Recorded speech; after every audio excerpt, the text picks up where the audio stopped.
বসুন্ধরা গ্রুপের ইঞ্জিনিয়ার সাব্বির হত্যায় দায়মুক্তির জন্য ঘুষ গ্রহণের অপরাধে দায়ের করা মামলায় বিএনপির ভারপ্রাপ্ত চেয়ারম্যান তারেক রহমানকে খালাস দিয়েছেন আদালত। এর মাধ্যমে বিচারিক আদালতে তারেক রহমানের বিরুদ্ধে দায়ের করা সব মামলা শেষ হলো বলে জানিয়েছেন তার আইনজীবীরা। বৃহস্পতিবার সকালে বিশেষ জজ আদালত ৩ এই রায় ঘোষণা করেন। এর ফলে বিচারিক আদালতে তারেক রহমান ও বাবরের বিরুদ্ধে আর কোনো মামলা নেই বলে জানিয়েছেন বিএনপির আইনজীবীরা।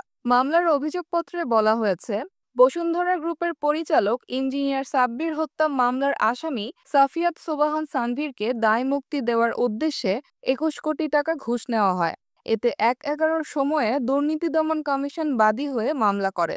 বিএনপির আইনজীবী বোরহান উদ্দিন সাংবাদিকদের জানান, আসামিদের বিপক্ষে কোনো সাক্ষ্য প্রমাণ উপস্থাপন করতে পারেনি দুদক। এখন কোনো মামলা না থাকার কারণে তারেক রহমানের দেশে ফিরে রাজনীতি করতে আর কোনো বাধা নেই।